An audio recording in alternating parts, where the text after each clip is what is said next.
Hello everyone, my name's Brian, that's my brother Adam, and we are the Factional Fight brothers. We are back playing Wurm today, and we're streaming again, so thank you for joining us on the stream, if you're in there. Not sure who's around yet, but still early times.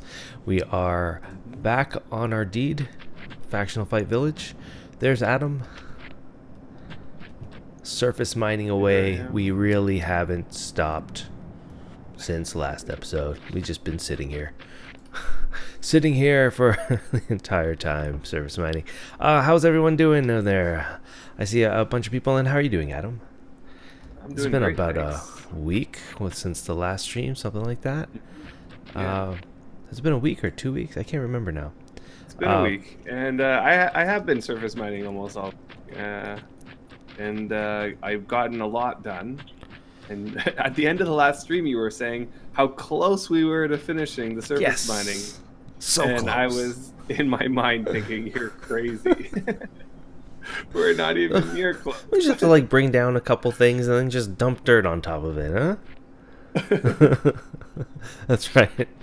That's right, Zenomir. We're doing surface mining online today. No, I don't know what we're going to be doing the entire time here, but you can see that it has gotten a lot lower, I guess. So this whole area is the tiles that are on deed. So I spent a lot of time flattening this down to the level that it needs to be, and I made sure that I could still surface mine up there without having to climb before doing this. The goal is to get it to come gently slope down, and then as well somewhere over here in this vicinity, somewhere maybe this tile here or the next tile over, I'm not sure which one, I'm going to put a mine entrance. So it'll almost feel seamless, like coming off this platform right into a mine entrance that's perfectly flat. So it'll look pretty good, I think. Are you able to open up a flat mine entrance from the outside yet, or just from the inside? Just from the inside. So still, that's the only way. Yeah, there's two ways to get the mine entrance tile, like the first tile in, to be flat. The first way would be to go from the inside, but then there's a lot of calculation that you have to do to figure out what level you need to be at. I think the preferred way, or at least my preferred way, is to just bring 40 concrete.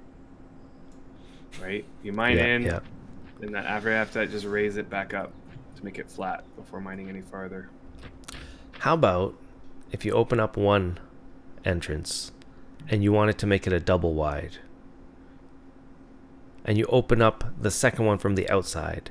Does it make one side of the mine entrance slope down and the other side stay up after you put the concrete in? Yeah, that's a good question. I don't know.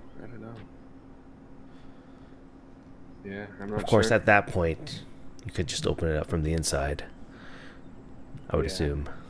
One would let's assume. see who we have here in the chat here. We got Zenomir, how's it going? Enkin, Fabricant, Validate, Timotheus. There was somebody who was asking if Warpheus and Timotheus are the same person on one of the comments in our YouTube video. I have no idea what the connection is there, but how's it going, Timotheus? Mr. Kvisco? Is it Kvisco? Yeah. Sounds like Kvisco toe. And hiding in the background, we got a ton of people. We got Banana Renan. Did you say something? Cave Surfer. Commander Root. Dezo. It's Papa. Skara. The Suit Man. We have VNK. Oh, is that Valiant and Kaylee? No, they'd be sleeping. They'd be sleeping right now. Yeah, right? They should be sleeping, right? You guys should be sleeping. Velvet Sun, Virgo Praz, and Zentil Blight. How's it going, everybody? And hello to everyone. What are we going to do today in the game? You may ask. One may ask, like I just did. Because you were actually seriously wondering. I'm seriously wondering. So yes, that is a real question towards you, Adam. What should we be doing today? It's a good question. It's a good question. It's always a question that we have at the beginning of every time we come together, where before we hit the stream button, it's like, okay, what should we do today? More surface mining. I'm not sure. I mean, truly, the surface mining does need to get done. That's one thing that needs to be done. We also could potentially maybe start our decoration of the big building. Checking that out, seeing where we land there. A lot of that, though, is preparation and discussion. Preparation. Yeah, that's pretty much it. It won't really be us building anything right now. It'll be, do we have the mats to build these things? And well, I claim this crate of pottery bricks. And, we'll have to draw out the rule set for that. And see what we got there. I am very curious also to see that man-made, I don't know, river, ravine, whatever you want to call it. Ah, yes, yes. So there's also that option is, and this idea came last episode, where the idea would be to just take a tour of the area. And I don't know if you remember when that came, but it was when Deathwind was saying, "I see you guys," and we looked over and we're like, "Where are you?" And he said, "I'm on my mountain over there." Over there, somewhere over there. And we thought, hey, let's just maybe one day go check out over there, see what's going on over there, because it looks kind of cool. And then, you know, brought up that huge ravine / river thing that was made. We can go check that out too. Yeah, so lots to do. Definitely not enough time to do it all. But before I think we jump head into anything here, I would like to know what beer you're drinking today. And thank you for that. Yes, 1-bit cheer, Cave Surfer. And we got a couple other people in chat here. We got Velvet Sun and Hatgoon. How's it going, you guys? Cave Surfer is actually Alexandra. Oh, hey, how's it going, Alexandra? Yes. One of our patrons. And Reganation. How's it going, Reganation? Good to see you again. Okay, so beer.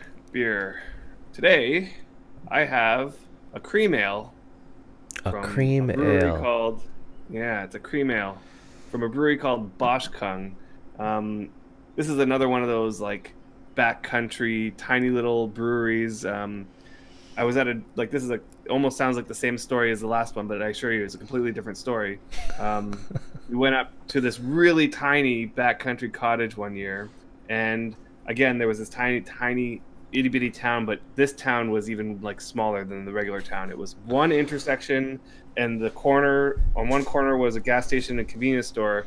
On the other corner was a restaurant with a brewery in the basement, and that was the whole town. And the brewery in the basement was literally this tiny little room that customers can go into, and then one little room that had all the vats and stuff, and then they had a patio on the outside. And this is the name of the brewery, Boschkung. And they had a really nice set of beer there. And I chose to go with the cream ale today.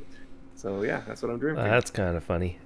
We learn something about beer every time, I feel like, on this stream these days. I have this one that I think you would know more about. This is my story. Okay. I went to the store and I saw it, and then I bought it. And let's hear what's the brewery? It's called Lost Craft. So Lost Craft. I've had a couple of their beers. It is a premium pale ale called Serious. Seems really serious. I don't know. Curious. Maybe too serious. Where is Lost Craft located? Let's see what this says. It's a small batch brewed all natural dry hop pale ale inspired by traditional beer from the United States. Oh, far away in the United States somewhere.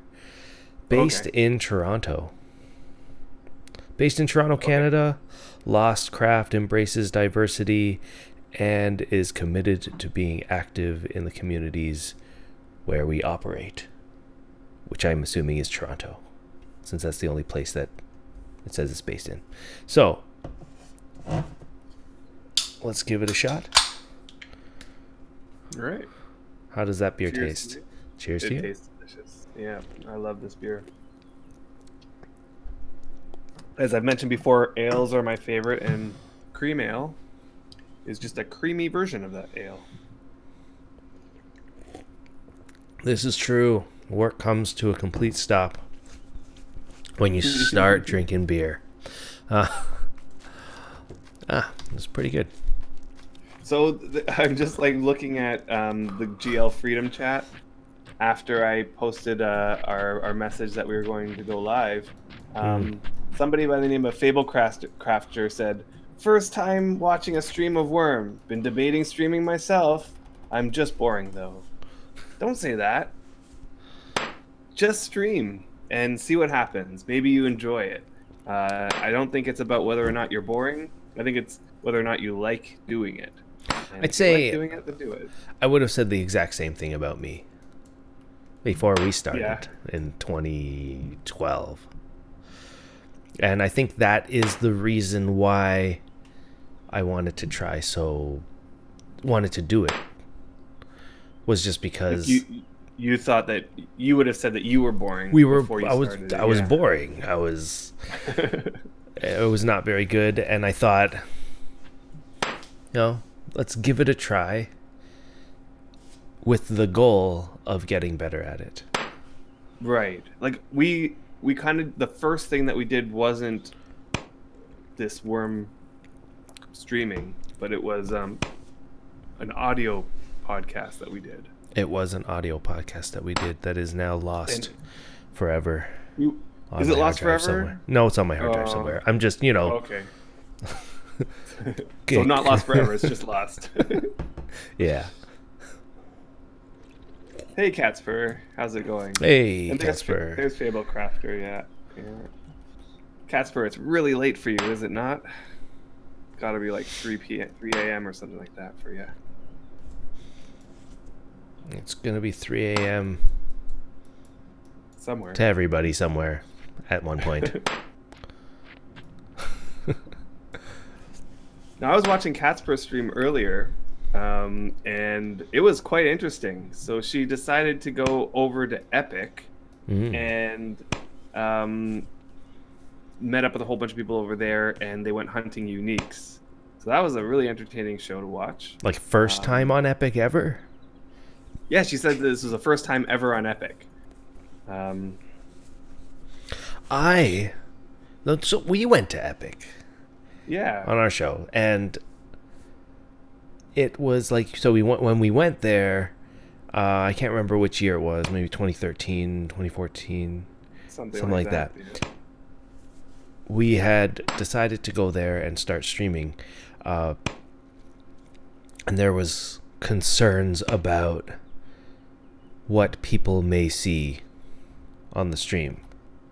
Right. And there was, of course, we went there and our skills were like 0 when we got there, and it was like starting out fresh. I hear it's not like that anymore. No. What's that about? So there was a change at the end of last year where they allowed Freedomers to go back over to Epic, or Epic to come over to Freedom and bring their skills along with them. So if you are on Freedom and you go over to Epic, and you've never been there before, your Epic tune will have your Freedom skills. Really? Now, the other way around is actually a little bit different. If you're on an Epic and you come over to Freedom, you're going to have like an adjustment to your skills. So your skills will come down lower because gaining skills was deemed to be easier on Epic. So they sort of modified it. But then you'll have a 3-time skill gain until you reach whatever your skill was before on Epic. So that is a little bit of bonus to you there. But yeah, that you know what? I think a lot of people mark that update as the death of Epic. Really? The death of Epic? Why the death of Epic?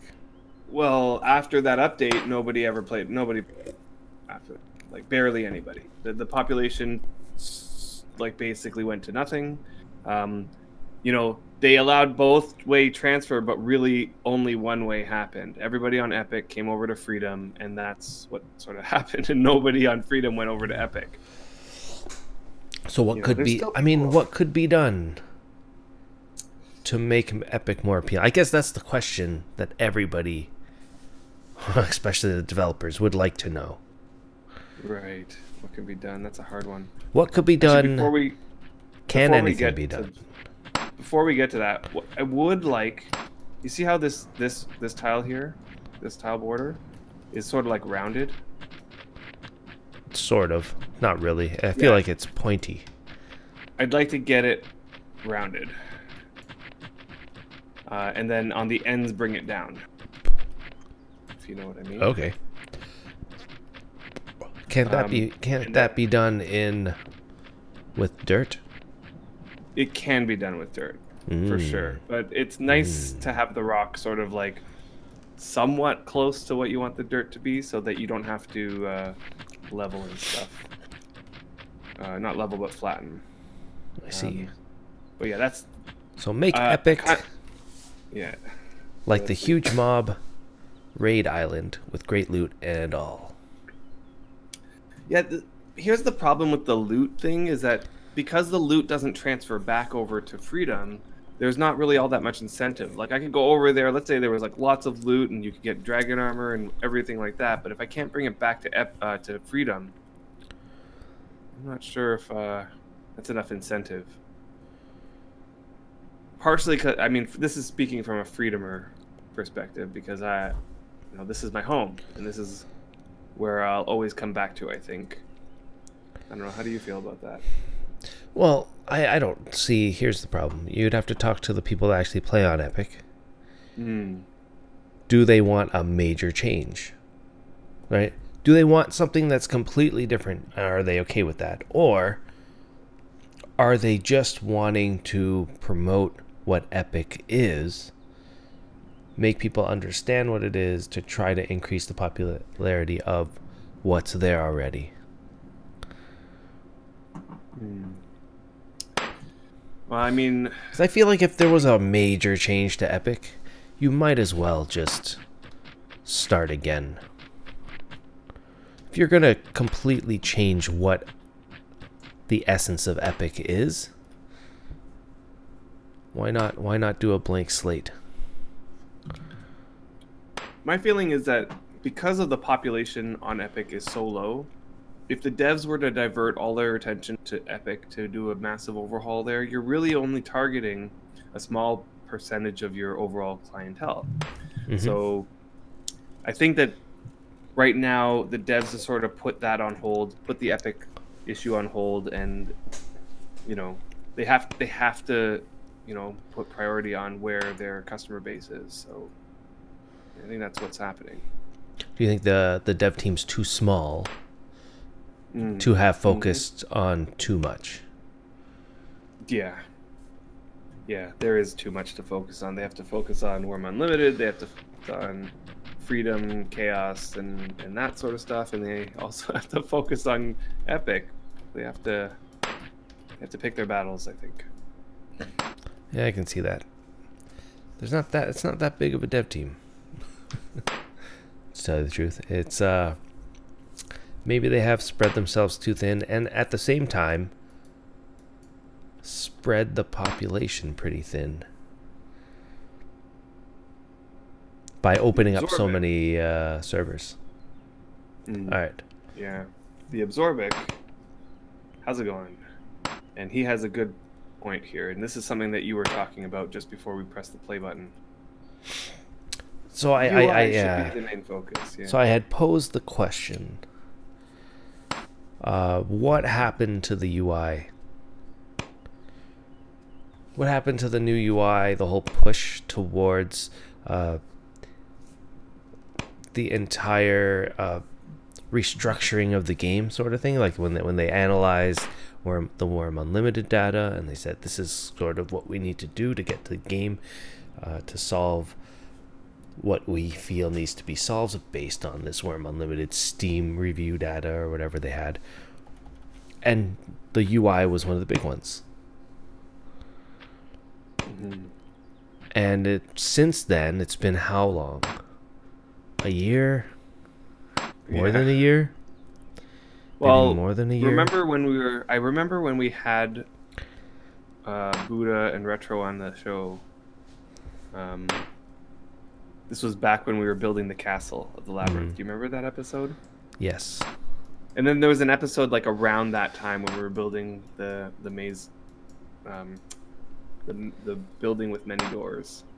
We were talking a lot about the UI, and so it was around that time that this was announced that the UI was going to be a major focus, or the next big focus. So yeah, it's been like a year. And so I'm thinking that it's not the major focus right now. Something happened that made it not the focus. In the sense that it's now was the focus or was going to be the focus, and then it got pushed back or got put on the back burner. Do you feel like that's a mistake? What are we doing now? We're doing Priest. The Priest update's the next big one. And you said you felt like the combat update would be the next one. Right. Okay, do you feel like those are more of a priority than the UI update? I'm not sure if I would say that they're more of a priority. It's just that those ones are manageable, well-defined things. You know, like the Priest update, they have it all. Okay, so here's the reason why I think the Priest update was a good move.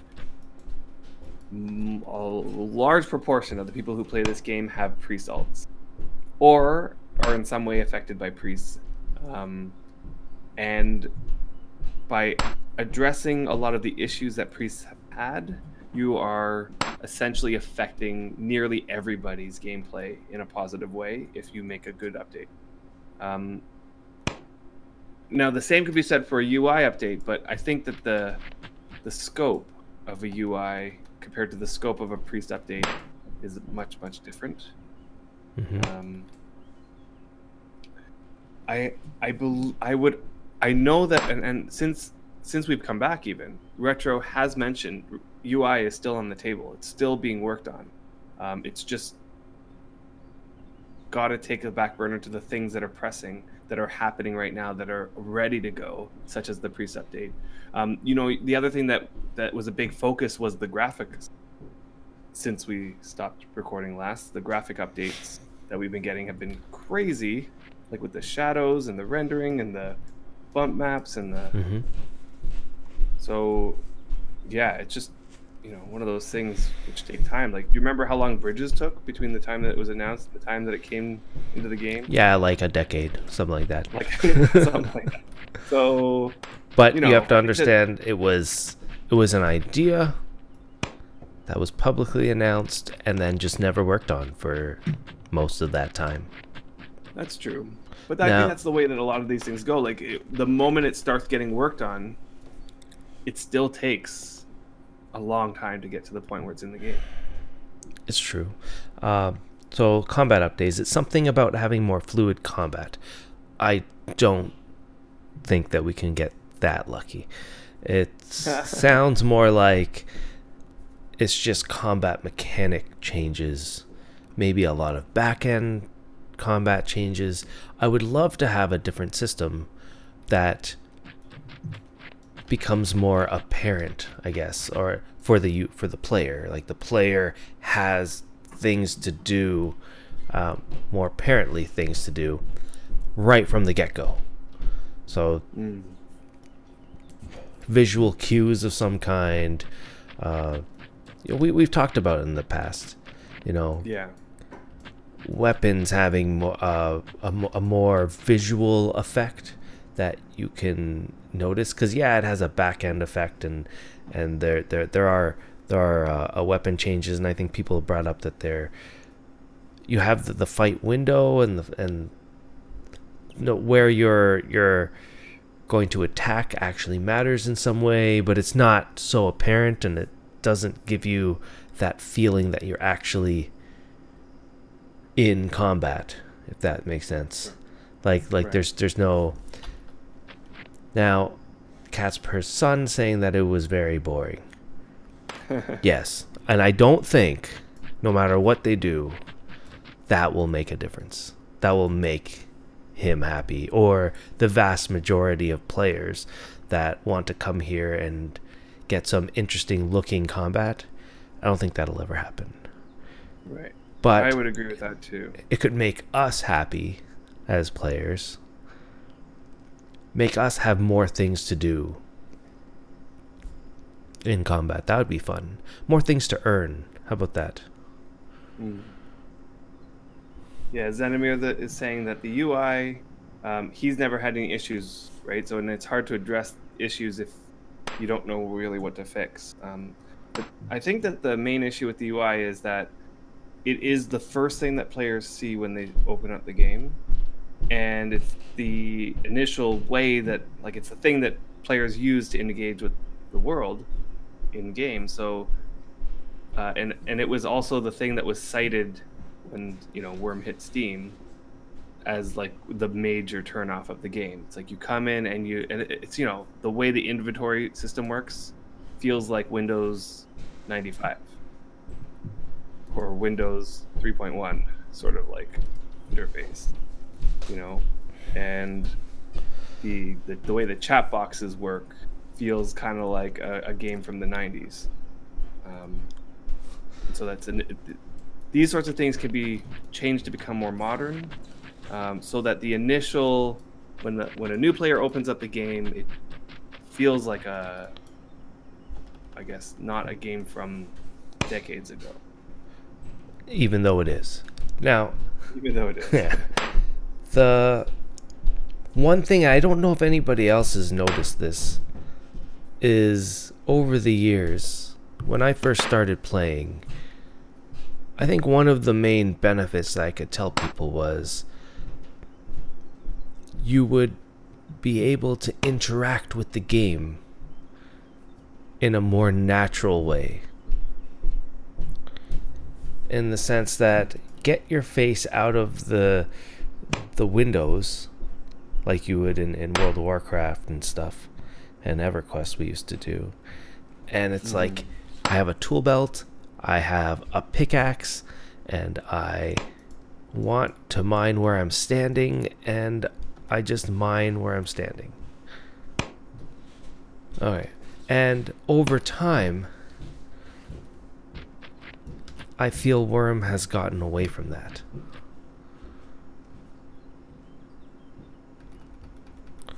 Especially with building. So with building, the only way that we would do that is pick up, you know, the items that you want to build. So let's say it's rock shards, and you're going to build a fence. So you take the rock shards, you put them in your inventory, you find the place you want the fence, and you say, I'm going to build a fence here by clicking this area and choosing the fence.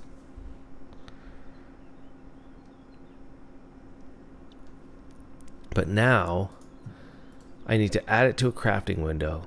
The crafting window appears on my screen. And then I have to now select it from a menu. So your specific gripe is with the crafting window. It's one of the many things that have been added, and it's not the only one. We have the problem is, though, you're on the other side of the, you know, you're on the other side of, compared to most people. Most people like is this the crafting just me? It might be. We have a crafting window, a crafting recipes window.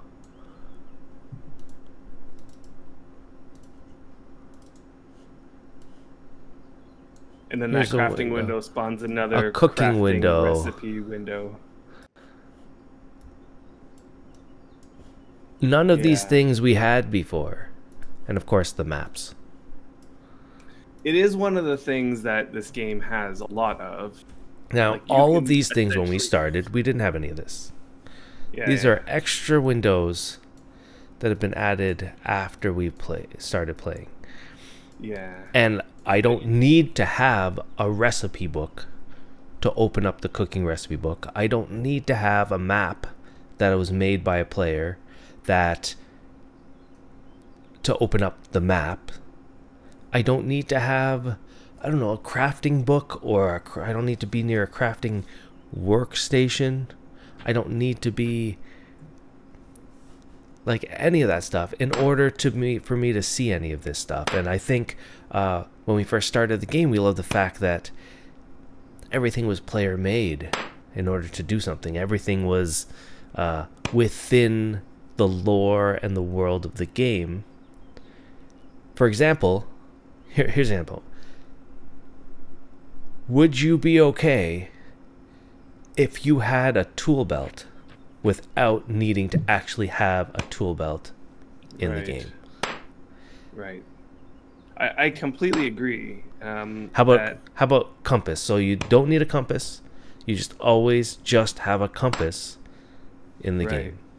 These were the sorts of things that we loved about the game when we first started playing, was that, yeah, you have to get a compass in your inventory before you get the compass UI element. And then you're right, that after they started adding these sorts of extra UI elements, they didn't come along with an item that was in the world. So you're right, like, for example, maps. It would be great if, in order to look at the map, you need to have a map. Somebody had to create that map, and then you can look at that map as a UI element. That would be great. I'm just saying. Yeah, they just didn't go in that direction, I guess. It has, the game has changed in a specific direction after we started playing that contradicted one of the reasons why I liked playing it. You should be able to, you should have to have the item. You should have to craft the item in order to use the item, which is what we liked about this game to begin with. You wouldn't want to have and thank you, Cave Surfer, for another 1-bit cheer. Now there's a conversation going on in our chat right now, which I think is really interesting, regarding like PvE threats or NP3 threats. So one person, I'm just going to try to scroll up to see if I can find it. The first comment was, it was the Absorbic saying, "I would like smaller type rifts, like a pack of wolves attacking a town," something like that. That sort of started a whole conversation going in here. And Des Maddox says, "What I always found missing in Wurm was a sense of persistent PvE threat. There are some critters, yes, but they don't serve anything but speed bumps. There's no incentive to go out and adventure." Yeah. So yes. So if this is like as part of the whole combat, the combat change, which it wouldn't really be a part of it, it would be an extension of it somewhat. We have talked about this in the past, and I feel like Wurm is very... people don't like the whole getting attacked thing. Especially in PvE. Every time that I mention something like that, people didn't like it at the time. But in saying that, as far as I know, trolls used to be able to just, destroy your hedges and walls. I think they still can. And if they still can, like, they can come up and destroy them. They have the ability to... And I can't remember. They used to have the ability to at least do something with carts. Hit carts. That was a long time ago. Like if you're on a cart and you go and attack them, they could hit your cart. Yeah. They'll do that, I think. Thank you for the follow, Scara74. Ooh, we're getting really close to our 500 followers. Oh, really? Ooh. Yeah, Adam seems really, really excited about that. Single digits. Now, would you want... And you can kind of tell that I'm really confused now about what I should be mining here. Well, really, what we're supposed to be mining here is the front area. I'm unsure of exactly... So here's what I'm thinking. I kind of want like a little hill bump sort of thing where the cave entrance is right on that. Okay. You know what I'm talking? You know what I mean? And I kind of feel like it's gonna be somewhere right here, right on this. Like so right I feel like it's the front.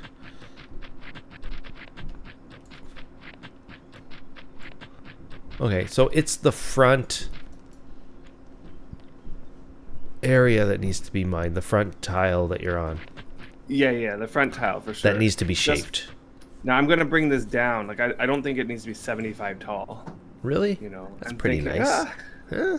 It is nice, but maybe more like 6. Let's bring it to 60. If you have 70 tall, like, are you planning? We should put like something cool inside of it that shows just how tall it really is. That's the problem. What's going to be inside of here is essentially a pathway into the mine network that's going to be under here, which is essentially, it'll lead to the Factional Fight Village. We'll be able to access the mine that's underneath the building from here. So it'll just be an underground passageway. And then it should also be able to access the boat mine that's going to be, you know. Can you put a house right at the mine entrance? Good question. I do not know. And thank you for the follow Fablecrafter. I'm going to bring it down to 60. Yeah. Okay, yeah, you're really set on bringing it down to 60. I don't think it needs to be so tall.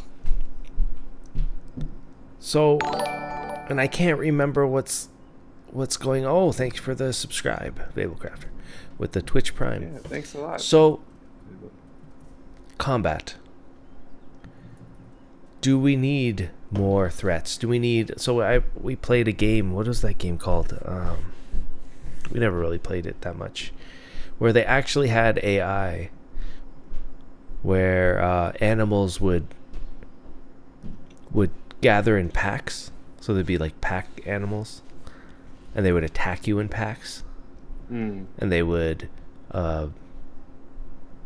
migrate to new locations or areas based on some kind of code in the game. And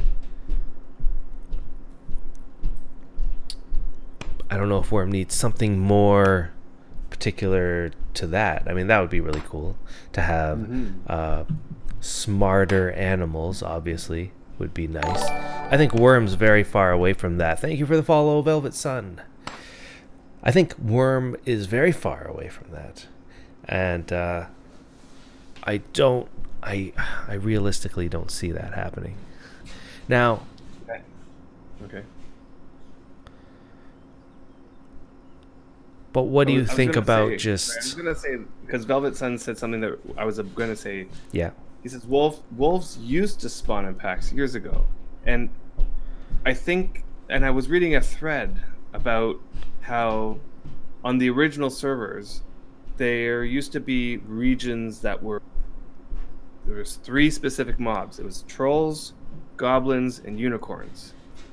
Yeah. And each like section of the server was devoted to one of those mobs. So in order to even see a troll, you had to go to that area on the server that was the troll area. And then we remember when we started playing that there was remnants of this where like we'd be swarmed with wolves for like a whole week. And then the next week it seemed like it was all cave bug. You know, like they sort of came and went in waves of different types. And thanks for the follow. I kind of missed that. Fetch it 25. And then after some amount of time, like there was some change that was made that made it more like mobs were just random. They just randomly were around, and there was like a little bit of everything everywhere. Well, it was, I believe, was the whole layer system. Okay. So you'd have the item, the whole layer, or whatever they wanted to call it, for a specific type of animal, and then animals would just spawn out of it, or would allow for that area to have animals spawn, that type of animal spawn more of. And I remember specifically when we were in Deliverance and Puzzles, we had numerous different ones spawn throughout the time we were there, and those things would decay over time and go away. And I remember the one that very vividly about getting so many dogs in the area. And maybe it was because we had really crappy fight skill at the time, so just to have dogs everywhere was like such a relief. Right. And you would have like slow dogs and like all the different traded dogs running around. And back then dogs looked like wolves. Yeah, it was really cool. They could become really big. We were breeding champion dogs at one point because of that. I remember correctly. And I guess they wanted to get rid of that system, and I just remember right after that system went away and they replaced it with something else, and it could have been something else that they did as well. I remember they were playing around with the different spawn rates to try to get horses back into the wild horses back into the game. And only thing I remember from that point on is just you could have different kind of animals around, but you'll always have spiders everywhere. All the time. The first animal that you will see the most amount of is spiders everywhere. And I think it's always just stayed that way. If I go out, you're going to see a spider. They don't seem to have any kind of region-specific trait on them. They just will spawn everywhere. And I don't remember that being the case before.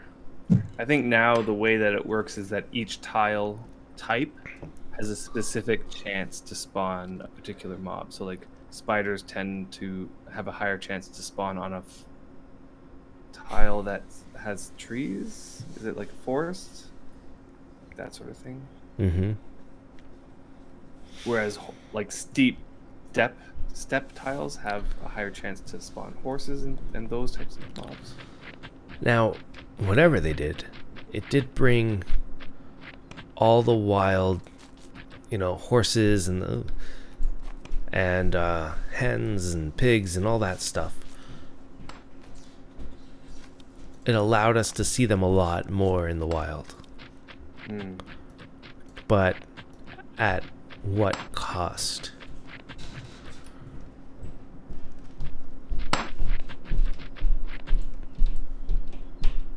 Are you going down how far now? Yeah, so now I'm gonna sort of like round. I kind of want like, so this one is 15 slope. I think that's probably enough, and then the next one will be like maybe 20 slope down, something like that. We're gonna need to do some climbing though, because yeah. So my favorite part of Wurm was using a catapult to launch corpses onto my neighbor's roof. I did not like him one bit. Is what I think you would be sounding like when you said that. The idea that you can basically do all of that stuff. You can launch like animals or whatever you want at your neighbors. And that's true. Just the idea that you can do so many different... Ooh, there I go. So many different things in this game that you couldn't even dream of doing, that you had control over all of these items that would just be stationary or props in other games. Yes. I think that's what attracted us to this game. Absolutely. Completely. That whole idea. So yeah. Back to the combat whole thing. Should we have groups of animals or groups of anything like goblins, let's say, attacking your village? What would people think if you had some goblins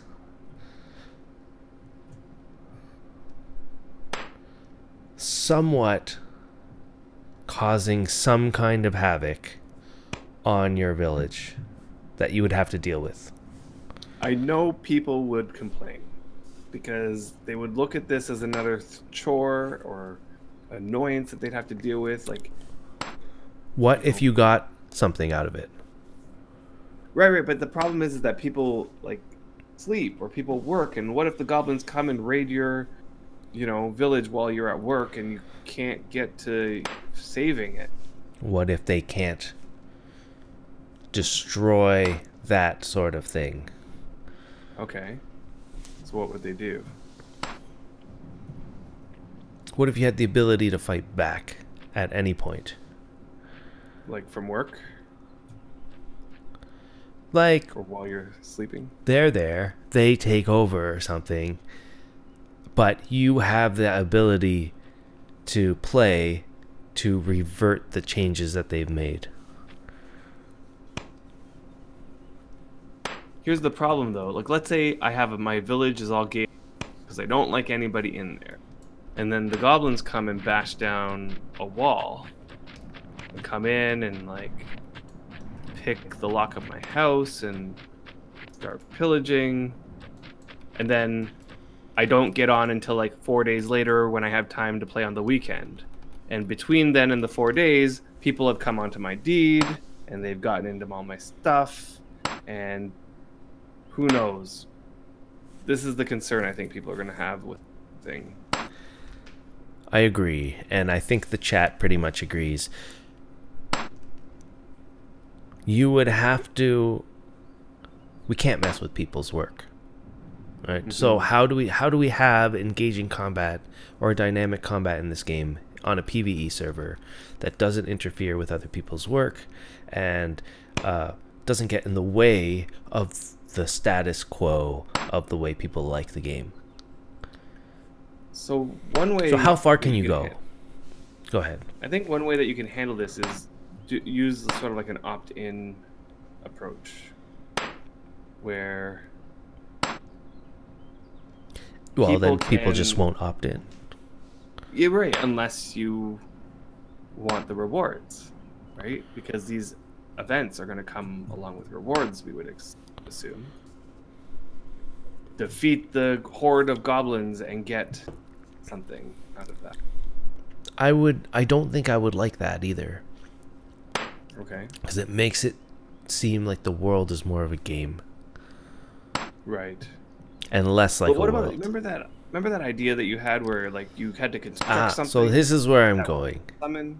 Yeah. This is one of the things that I'm going to. But before I get there, how about this idea where you would actually have trolls and goblins and whatever else they want to creating their own villages? Okay. Now, we've talked about this before. I totally all for that. Yeah, I'm totally all for that. So they create things on their village, houses, whatever, like stuff that we might not be able to create initially. So they have their own goblin this and goblin that or whatever. And we would go there, and would we be very evil if we just like went there and destroyed their whole like little town? Would the humans become the villains? Let's not get into that. So we'd go there and you would like destroy them, and you could like learn their recipes and learn how they create their houses or their things that they're doing on there, and you can take their stuff as well. I feel like my internet's not doing well, and I'm getting a lot of drop frames. That's not good. And I'm I've been wondering noticing that the stream has not been doing so well. And I'm wondering if we switched so that you hosted, because I think it's my internet. Okay. What do you think, guys? And then we'll continue this whole conversation about combat. Okay. In a second. Let's give Adam some time, because I've got 31% drop frames. Yeah, I noticed the last couple days. Actually, it's been a while since my internet's not been doing great. Yeah, your internet's not been doing good at all. For streaming. That's not good.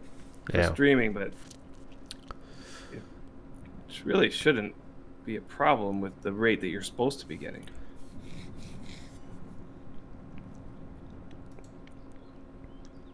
Okay, let's stop the stream.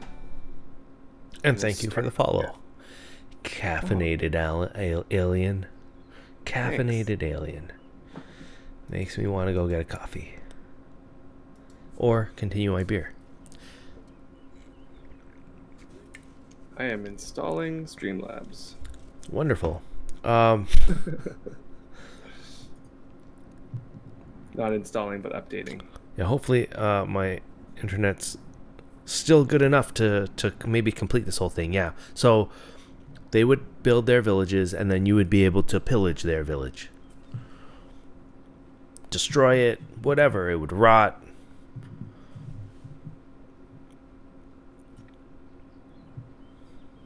Yeah, what I don't know what people would think if they introduced something like that into the game.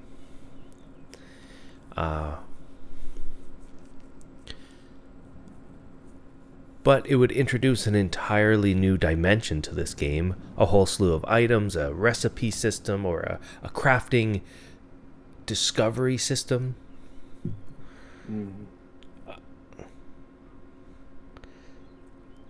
I think that might solve a bunch of the problems.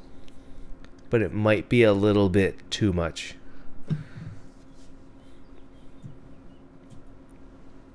I don't know. Is it too much to take on?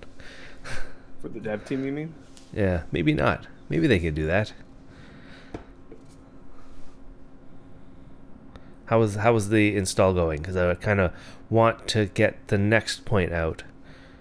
But I want to do it on the other end of this thing. So maybe, yeah, a beer break. Let's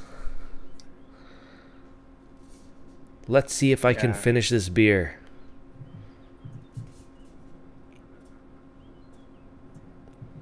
I'm working on it. Working on it.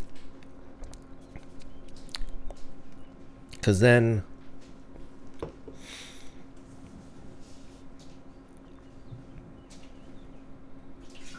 would it require a party to take it over? Yeah, I think you could have different levels of this stuff. You could end up going while the goblins, or I'm just going to use goblins as an example, while the goblins are just starting to set up their village. Maybe it takes them time. Maybe you could sit there and watch them create this whole village if you wanted to. What would you think about that? Sorry, I'm not. I am just trying to solve some problems here. I kind of missed what you said there. Well, you could have goblins creating villages in front of you. Okay. Like, they would have to spend the time to build up their place.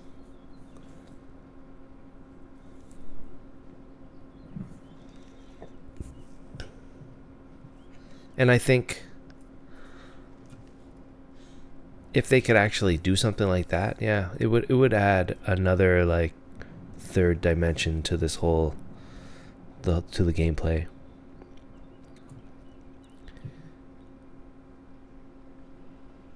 So I'm having an issue with. Oh, wonderful.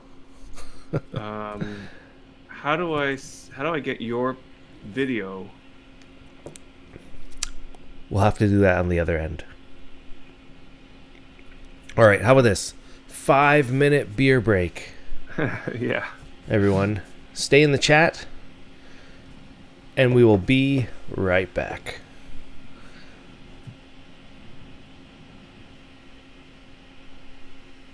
We're going to have to end the stream.